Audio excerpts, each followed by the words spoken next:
नमस्कार, आप देख रहे हैं एनएमएफ न्यूज। मोदी सरकार ने अपना तीसरा बड़ा फैसला वापस ले लिया है। यूपीएससी में लेटरल एंट्री के नोटिफिकेशन पर रोक लगा दी गई है।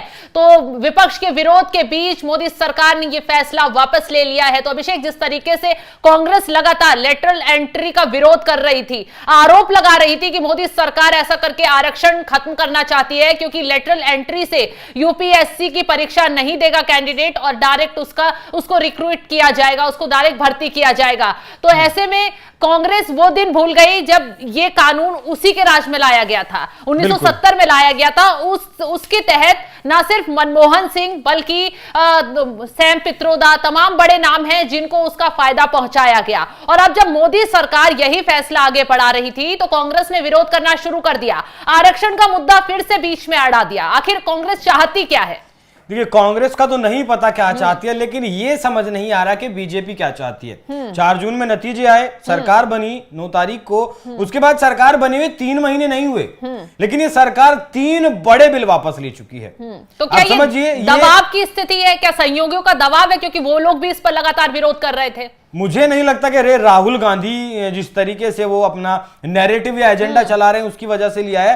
अब देखिए, जब ये लेटरल एंट्री का विवाद सामने आया, रविवार में 17 तारीख को इसका नोटिफिकेशन सामने आया, तब चिराग पासवान सामने आए और उन्होंने सीधे तौर पर इसका विरोध किया। उन्होंने कहा कि कोई भी किंतु परंतु नहीं चलेगा, ये इसमें आरक्षण की जो प्रक्रियाएं हैं उनको पूरी तरीके से फॉलो आपको करना होगा।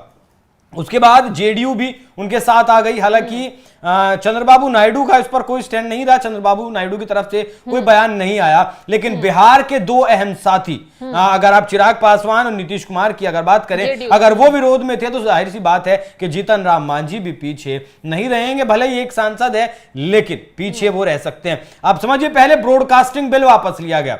सरकार एक ब्रॉडकास्टिंग बिल लाना चाहती थी, जिस बिल में इस तरीके के प्रावधान थे कि आप सोशल मीडिया पर आकर किसी भी खबर को लेकर, किसी भी बात को लेकर एक एजेंडा सेट कर देते हैं। आपने चुनाव में भी देखा, तमाम विदेश में बैठकर जो पत्रकारिता कर रहे हैं, पत्रकारिता के नाम पर जो झूठ परोस रहे हैं, वो एक नैरेटिव सेट करते हैं। उन पर काबू करने के लिए, उन्हें लगाम लगाने के लिए सरकार एक ब्रॉडकास्टिंग बिल सदन के पटल पर लेकर आई, लेकिन वापस ले लिया गया। उसके बाद आपको याद होगा, अभी कुछ ही दिन पहले वक्फ बोर्ड की जो शक्तियां, सीमित शक्तियां दी गई थी 1995 में कांग्रेस पार्टी के सरकार के दौरान, उनको सीमित करने के लिए वक्फ बिल लाया गया। लेकिन हैरानी की बात यह हुई कि विपक्ष तो अपने सुर में विरोध कर ही रहा था, बहुत ज्यादा विरोध नहीं कर रहा था जिस तरीके से विपक्ष विरोध करता है वो कर रहा था, लेकिन सरकार के मंत्री ने जेपीसी को भेज दिया, ज्वाइंट पार्लियामेंट्री कमेटी को भेज दिया कि आप इसकी जांच करिए, देखिए क्या कुछ इसमें और कुछ हो सकता है। और अब आप लेकर आए लेटरल एंट्री का फैसला। सिर्फ आपने नोटिफिकेशन जारी किया,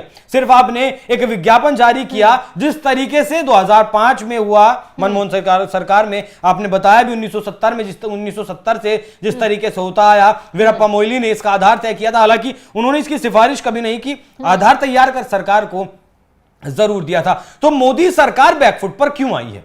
क्या अपने साथी उसका साथ छोड़ दें इस वजह से आई है, या फिर बजट में जिस तरीके का लॉलीपॉप दोनों साथियों को दिया गया, वो आंध्र प्रदेश हो या फिर आपका बिहार हो, स्पेशल स्टेटस नहीं दिया गया बिहार को, और बिहार के ही साथी अब विरोध कर रहे हैं।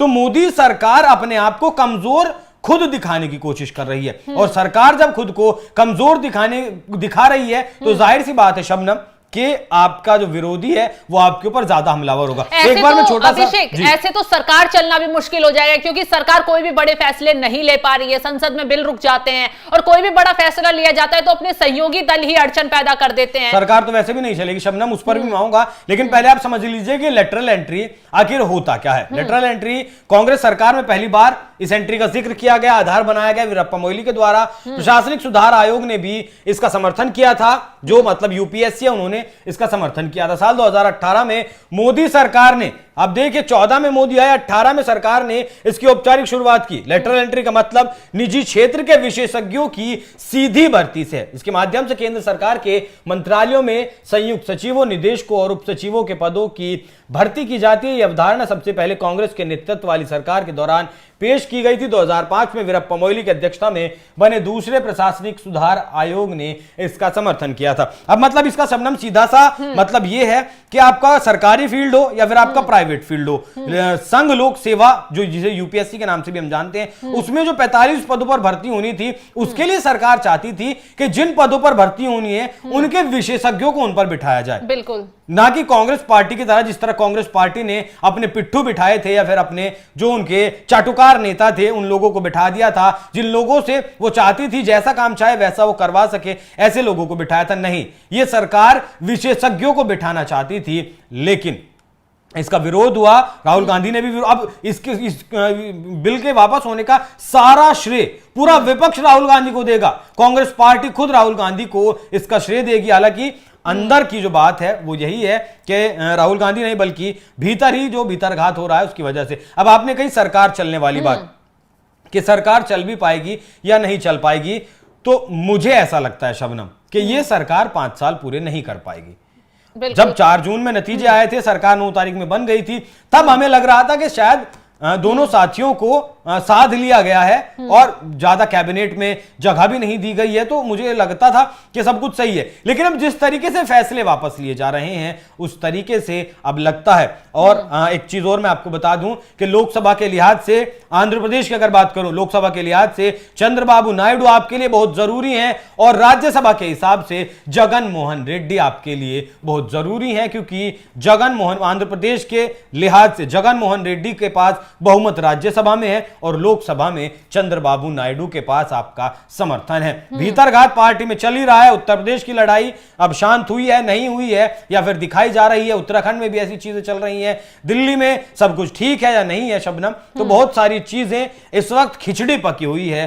बीजेपी के भीतर। अब देखना होगा उस खिचड़ी को खाता कौन है, प्रधानमंत्री मोदी या फिर राहुल गांधी। बिल्कुल, जिस तरीके से अब मोदी सरकार लेटरल एंट्री का नोटिफिकेशन जारी किया और विरोध होने के बाद उसे वापस ले लिया गया, उससे सरकार अब बैकफुट पर आ गई है। हालांकि सरकार की तरफ से कहा जा रहा है कि इसमें बदलाव कर फिर से नोटिफिकेशन जारी किया जा सकता है, क्योंकि एक आरक्षण का मुद्दा जो लोकसभा चुनाव के दौरान विपक्ष ने उठाया था, जिसका नुकसान शायद बीजेपी को उठाना भी पड़ गया, वही आरक्षण का मुद्दा फिर से कांग्रेस ने उठाया कि लेटरल एंट्री के जरिए मोदी सरकार आरक्षण को खत्म करना चाहती है। ओबीसी और SC ST वर्ग को इससे नुकसान पहुंचेगा, इसलिए मोदी सरकार यह फैसला ले रही है। एक लाइन जोड़ना चाहूंगा मैं, अभी हाईकोर्ट का फैसला आया उत्तर प्रदेश में, इलाहाबाद हाईकोर्ट का 69,000 शिक्षकों की भर्ती को लेकर, जिसमें कहा गया, आरोप लगाया गया कि इसमें ओबीसी आरक्षण को हाशिए पर पहुंचा दिया गया, उसका नियम मतलब जो रोस्टर था उसके हिसाब से पालन नहीं किया गया। हाईकोर्ट ने फैसला दिया, योगी सरकार ने तुरंत मान लिया कि ठीक है, हम आपका फैसला मानते हैं, हम अपनी नई लिस्ट तैयार करेंगे और आरक्षण जिस हिसाब से रोस्टर में उस हिसाब से देंगे।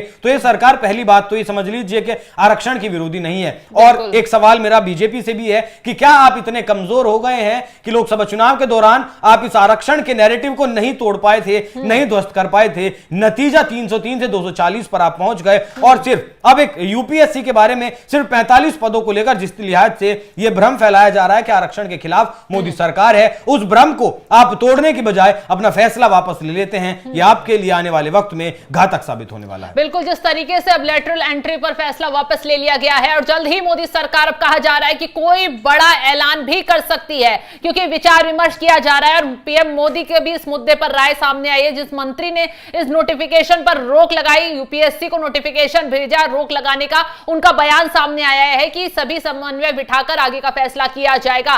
तो जल्द ही मोदी सरकार कोई बड़ा ऐलान भी कर सकती है। लेकिन जिस तरीके से इस मुद्दे पर सियासत गरमाई हुई है, उससे चारों तरफ से अब सियासी पारा हाई होता जा रहा है, मोदी सरकार घिरती जा रही है। फिलहाल इस खबर पर आपकी राय क्या है, हमें कमेंट कर जरूर अपनी राय बताएं।